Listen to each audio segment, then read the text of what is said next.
Assalamualaikum warahmatullahi wabarakatuh. Tribuners, selamat siang. Anda sedang menyaksikan Tribun Manado Podcast yang langsung dari studio Tribun Manado. Nah, Tribuners, seperti biasa di podcast ini kami selalu mengundang atau menghadirkan narasumber yang akan membahas, memberi masukan ataupun sebagai solusi dalam berbagai topik pembicaraan masyarakat Sulawesi Utara tentang apa yang terjadi di Nyur Melambai. Yang terkini Tribuner sedang hangat pembicaraan mengenai pemindahan patung Samratulangi di Ranotana ke tempat lain. Dan belakangan sudah terjawab, lokasi lain itu adalah di depan Bandara Internasional Samrat Manado. Sudah ada penjelasan dari pemerintah, katanya akan diganti dengan yang terbuat dari perunggu. Banyak juga pendapat di luar sana tentang pemindahan tersebut. Dan kali ini kita kedatangan tamu yang tentunya istimewa dan dirasa sangat pas untuk membahas hal ini. Selamat siang, Mner. Selamat siang. Jadi, Tribuners, kita akan berbincang dengan Mner, disapa Mner ya, atau Mner, Dr. Andes Ferry Raymond Mawikere, M.Hum, ME. Dan S1 Mner itu di Ilmu Sejarah Unsrat, kemudian S2 Ilmu Humaniora di UGM, dan ME degree dari Leiden University, Netherlands. Mungkin kalau ada tambahan lain dari Mner, perkenalkan, silakan. Ya, biasa. Sebagai dosen, ya terlibat juga di dalam aktivitas kampus. Sebagai kajur pernah. Oke. Tapi sebelum kajur jadi sekjur juga pernah. Jadi WD 1 bidang akademik pernah. Jadi dekan bahkan saya 2 kali jadi dekan. Ketua senat, ya seperti itulah. Jadi manajerial saya sebagai dosen itu, dan tahun lalu saya sudah purna tugas. Dan mungkin Tribuners mesti tahu kan apa, setelah pensiunan Mner juga masih aktif di Ketua MSI. Iya. Masyarakat Sejarawan Indonesia Provinsi Sulawesi Utara. Ya. Mner, apa itu MSI, Mner? Jadi MSI ini organisasi profesi ya. Kalau misalnya di ekonomi itu ada ISEI misalnya seperti itu.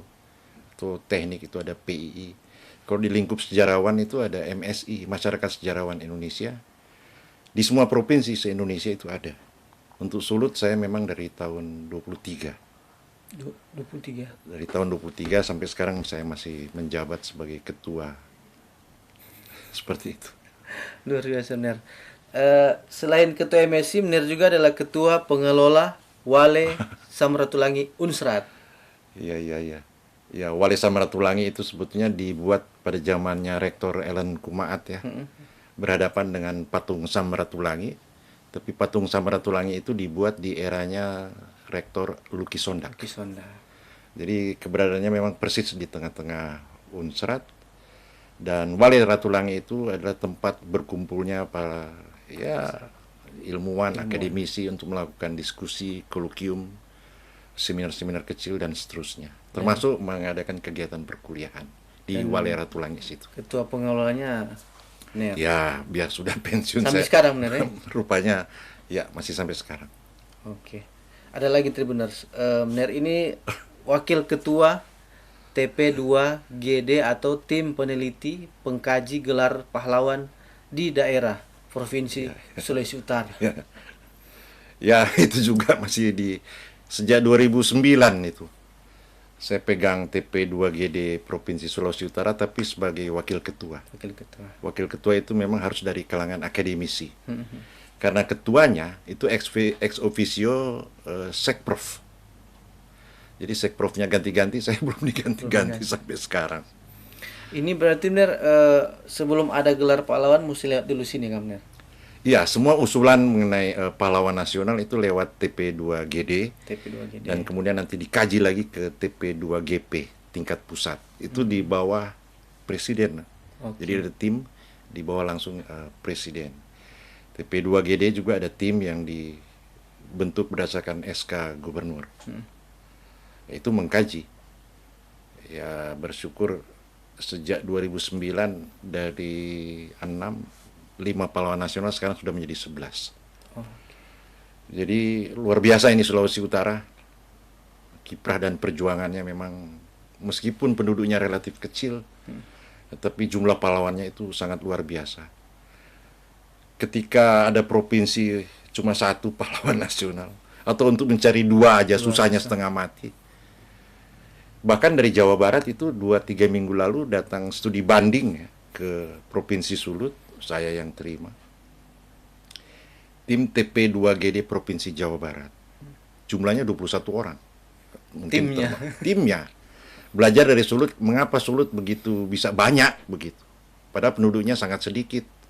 Yang berkiprah di era sebelum-sebelumnya sangat sedikit.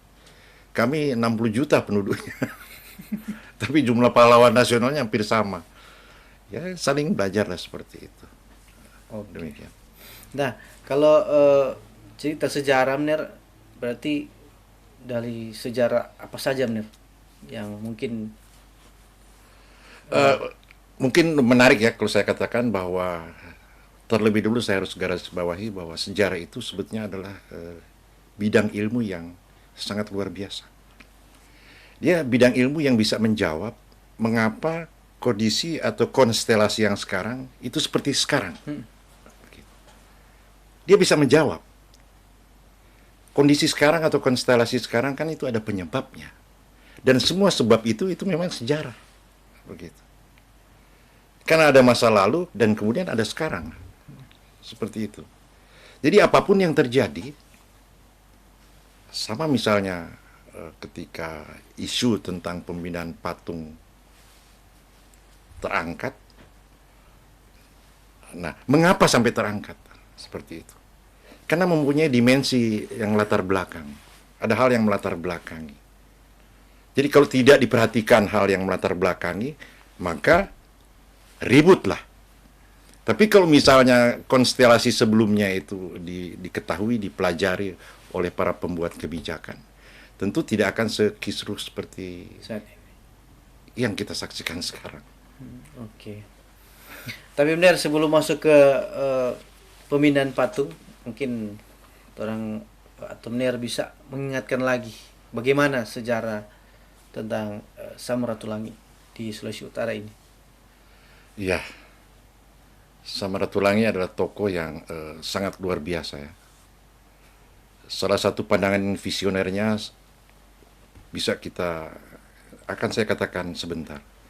Tapi paling tidak dia itu hidup pada zamannya. Pada zamannya pertama-tama ini kan Indonesia itu sudah mulai melek huruf ya ketika memasuki abad ke-20. Apalagi pendidikan di Minahasa itu luar biasa maju. Nah, untuk melakukan perlawanan itu kan gejolak sudah ada.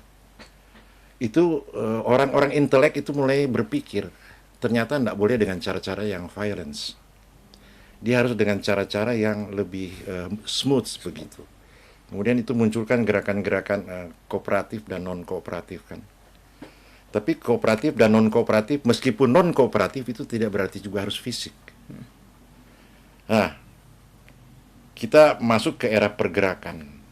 Simbolnya kan itu berdiri Budi Utomo ya, 1900. Tapi waktu itu mulai muncul organisasi-organisasi yang mulai memperjuangkan kehendak mereka. Budi Utomo lebih banyak berbicara mengenai soal kemajuan kehidupan seperti itu. Tapi karena coraknya sudah modern, itu diberi syarat oleh pemerintah. Apapun organisasi yang berdiri untuk diakui harus mempunyai anggaran dasar dan anggaran rumah tangga. Nah, mulai masuk mereka ke organisasi yang coraknya modern. Minahasa ada rukun Minahasa yang menyatukan orang-orang Minahasa, pertama yang di luar Minahasa. Dan kemudian ketika masuk Ratulangi diubah namanya jadi dari Perserikatan Minahasa menjadi Persatuan Minahasa. Jadi dari rukun Minahasa, kemudian mereka yang dari kalangan militer, waktu ini Minahasa banyak yang militer, tetap di Perserikatan Minahasa, tapi yang kalangan sipil itu mendirikan organisasi Persatuan Minahasa. Luar biasa memang. Penduduk Minahasa memang saya katakan sekali lagi tidak banyak.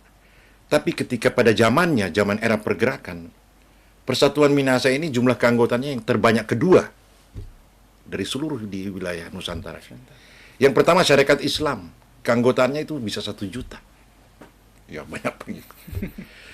Persatuan Minahasa 12.000. Bayangkan waktu itu orang Minahasa yang merantau dan kemudian ketika mengembangkan akhirnya juga kan muncul juga di tanah sendiri. Itu udah 12.000. Yang lain itu jumlahnya ya cuma 1.000, 2.000 atau cuma. Nah, ini potensi yang sebetulnya dimiliki oleh orang Minahasa pada zamannya. Apa sih mereka mendirikan organisasi? Mungkin pertanyaannya seperti itu ya. Persatuan. Niatnya apa begitu ya masuk dalam organisasi seperti itu? Ya sudah, sama dengan kita mendirikan organisasi yang memperjuangkan visi dan misi yang sesuai dengan kelompok itu kan. Nah, waktu itu memang kelompok Minahasa ya seperti itu. Ada hal yang mereka perjuangkan. Ratu Langit jadi ketua. Tapi dalam kedudukan seperti itu dia kemudian bisa diangkat menjadi anggota dewan Volksrat di tingkat pusat seperti itu. Tapi tokoh Minahasa juga yang paling terkenal juga masuk situ B.W. Lapian itu mereka dengan Husni Tamrin dengan masuk dalam fraksi nasional itu memperjuangkan kemerdekaan loh. Lu bayangkan waktu itu tahun 30-an sudah berbicara mengenai perjuangan kemerdekaan Indonesia lewat jalur yang kooperatif, lewat dewan Volksrat. Ratu Langit juga seperti itu. Dia menerbitkan surat kabar, surat-surat tulisan-tulisannya atau narasi-narasi dalam pidatonya dan seterusnya. Dia dianggap bahaya oleh pemerintah kolonial sehingga pemerintah Belanda menganggap penting untuk menyingkirkan orang seperti itu. Kemudian dicarilah celah untuk menyingkirkan Samratulangi, dan dia akhirnya masuk penjara hanya karena kasus 100 gulden. Sebetulnya uang yang dikatakan tidak bisa dipertanggungjawabkan. Sebenarnya kan itu cuma mau cari-cari kesalahan saja seperti itu. Tapi sudahlah, dia maju terus, dan ketika pasca kemerdekaan peran beliau itu lebih karena sekali lagi latar belakang seperti itu, akhirnya diangkat oleh Soekarno sebagai gubernur Provinsi Sulawesi. Provinsi Sulawesi. Waktu itu Sulawesi masih utuh, satu Sulawesi. Seperti itu. Tapi ketika beliau tidak, ada selingan sedikit, kemudian menjadi acting gubernur itu B.W. Lapian. Orang Minahasa juga. Tahun 51-52. Seperti itu. Oke. Dengan perjalanan panjang Samratulangi, maka bermunculanlah ini. Sebagai sejarah ini patung-patung Kang Munir. Oh iya. Ya karena kontribusi Samratulangi, maka mereka yang tahu persis dan hidup pada zamannya menganggap perlu untuk memberi sesuatu kepada figur ini. Perguruan tinggi diberi nama Universitas Samratulangi. Bandara yang sebelumnya Mapangat namanya Samratulangi. Jalan juga seperti sebenarnya itu. Ada juga yang di Minahasa lapangan Minahasa Samratulangi benar. Di luar itu seperti di Davao itu ada patung Samratulangi. Tapi di luar Minahasa juga kan banyak, di Makassar ada jalan Samratulangi, di Jakarta ada jalan di Surabaya. Akhirnya figura Samratulangi itu sudah mendunia. Sudah seperti itu. Kemudian ada merasa tidak cukup cuma itu, mereka menghadirkan figur Ratulangi dalam bentuk patung. Seperti itu. Ya, kalau saya lihat memang selain Ranotana untuk di Manado ada juga di Unsrat ya, di tengah-tengah Unsrat. Di makam. Ada di makam di Tondano sana. Seperti itu. Mungkin ada 4 ya sekarang. 4 ya, mungkin sekitar itu. 4. Oke. Nah, termasuk di yang lagi hangat-hangat ini terkait pemindahan. Tapi sebelum ke pemindahan mungkin ada penjelasan dari Bener soal patung yang di Ranotana. Siapa yang pertama kali memfasilitasi pembangunan di sana? Itu yang saya katakan, setiap pemimpin itu ingin meninggalkan legasinya ya, seperti itu. Ada ketika zaman H.V. Worang. Pejuang. Worang ini dia masuk itu waktu peran kiprahnya itu terutama ketika di pendaratan batalion Worang. Dia datang dengan pasukannya untuk membersihkan Manado Minasa itu dari anasir-anasir kolonial Mei tahun 50 itu. Jadi wajar kan, pasca kolonial ada masih banyak orang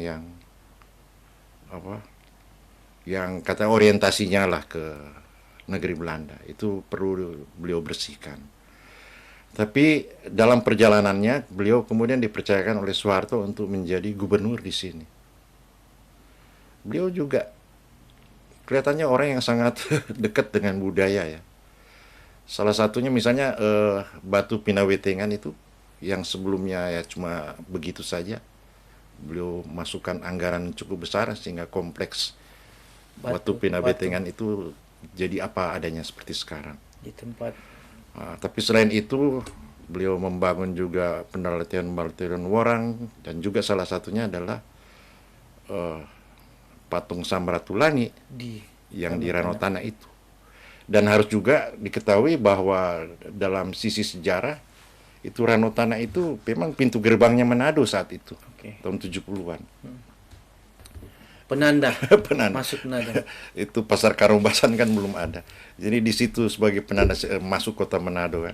Di situ didirikan. Kalau kita mundur jauh sebelumnya, batas Manado itu dipikat. Tapi jauh lagi sebelumnya itu Jalan Toar begitu. Memang kan berkembang seperti itu. Sekarang udah sampai di Winangun.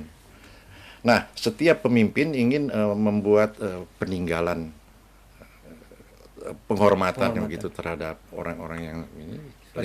Legasinya salah satu seperti itu. Kita juga waktu zamannya Sarundayang dibangun juga patung Bebe Lapian Taulu di Kawangkuan. Kawangkuan.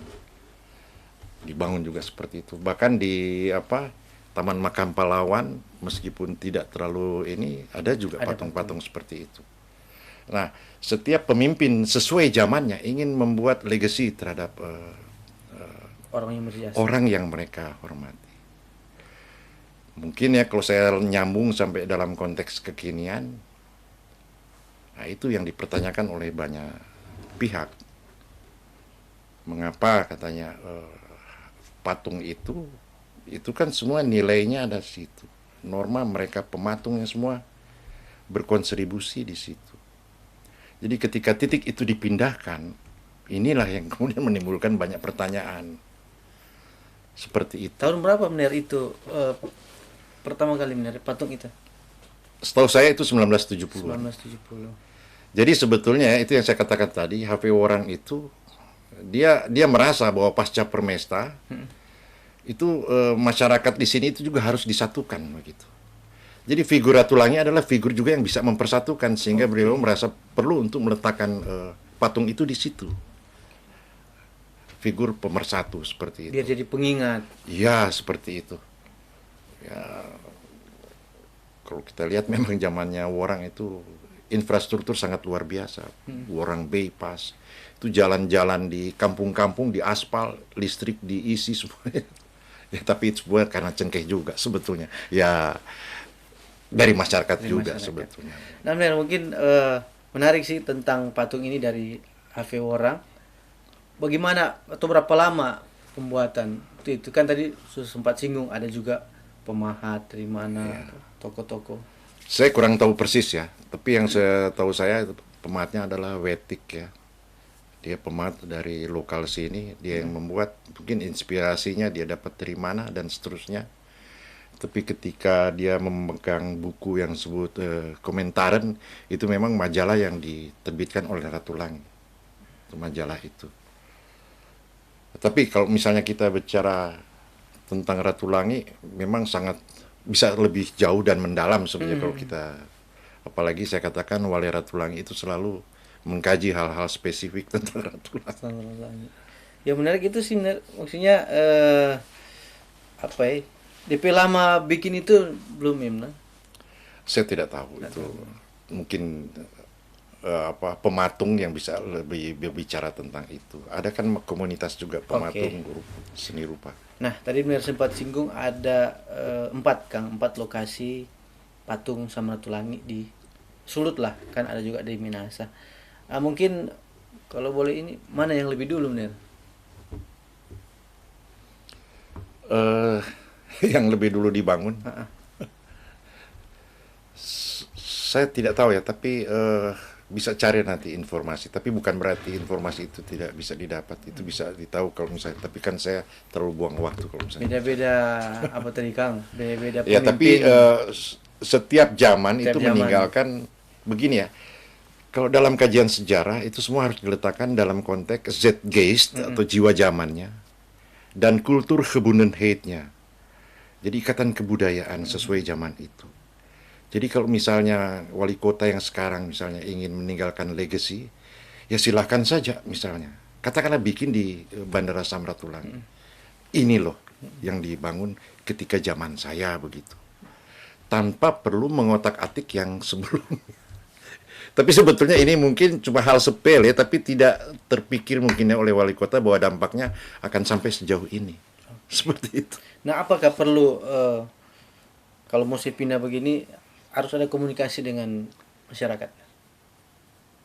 Itu saya pikir sesuai dengan podcast juga dari rekan-rekan yang lain, bahwa sebetulnya ya berkomunikasilah, berdialoglah sebelum mengambil keputusan untuk hal-hal yang kelihatannya sederhana tapi menimbulkan banyak perhatian masyarakat. Masalahnya begini ya, saya dengar informasi bahwa keluarga Ratulangi itu akan berkunjung ke kantor saya di Walai Ratulangi tanggal 27 ini. Antara Natal Tahun Baru. Kemudian sebetulnya terhadap keluarga harus juga tahu ya bahwa Ratulangi itu sekarang itu bukan cuma milik keluarga seperti itu. Mereka itu punya seluruh masyarakat. Bukan juga terbatas pada komunitas-komunitas yang tertentu atau sangat peduli. Dengan kata lain ya menempatkan Ratulangi itu dalam posisi yang sama rata sama rasa. Saya tidak tahu kehadirannya itu dalam rangka apa. Tapi nantilah kita dengar. Untuk tanggal 27. Nah, kembali ke sejarah tapi masih dengan Samratulangi.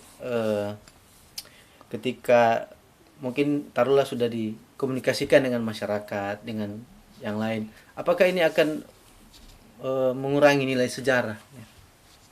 Ya, dengan sendirinya nilai sejarahnya akan berkurang. Kalau kita bicara nilai kan itu dari kedalamannya, dari lubuk hati. Jadi tidak semata untuk yang serba visual gitu. Kalau yang serba visual kita bisa lihat, Anda bisa saksikan ornamen Natal itu sangat luar biasa. Wah, itu sangat keren ya. Menarik begitu. Terutama kalangan muda. Tapi apa nilai yang ada di situ? Mungkin bisa kita berbicara kalau nilai-nilainya keindahan, ada katakanlah persatuan di situ, karena yang menikmati kan bukan cuma yang Kristiani saja. Jadi di situ bisa menyatukan satu visi yang sama bahwa toleransi dalam keindahan seperti itu bisa terbangun seperti itu. Tapi kan semua itu yang bisa ditampilkan sekarang itu sifatnya hanya kontemporer. Kalau kita lihat lampu-lampu itu 1-2 tahun itu harus ganti lagi. Begitu diproyekkan baru lagi seperti itu. Tapi kalau kita berbicara mengenai tinggalan sejarah seperti patung tokoh, itu ada kedalaman yang luar biasa terhadap orang yang meninggal. Kelihatannya memang kalau kita lewat ya biasa-biasa.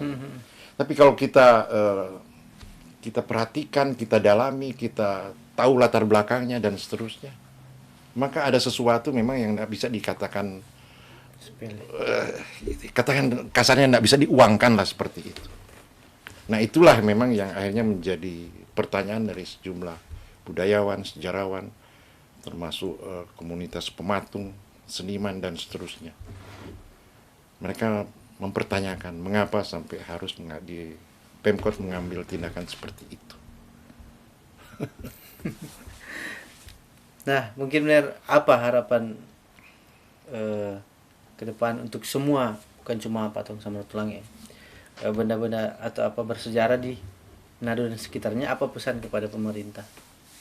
Begini ya, saya melihat ini Manado ini sebetulnya kota yang sangat miskin dengan peninggalan cagar budaya.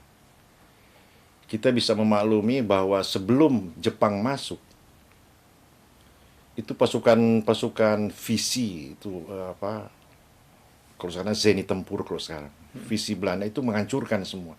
Gudang-gudang dihancurkan, jembatan dihancurkan untuk mencegah gerak masuk Jepang. Banyak sekali gudang-gudang, kantor-kantor semua dibakar dengan api. Memang tidak seperti Bandung lautan api. Jepang masuk. Tapi tahun 43 44 sekutu yang sudah mempunyai kedudukan di Ternate itu dalam jangkauan ini Manado. Hari-hari Manado dibom. Ya, nggak ada bangunan tersisa, kasarnya ya. Tapi memang semua bangunan itu soalnya nggak ada. Sangat miskin.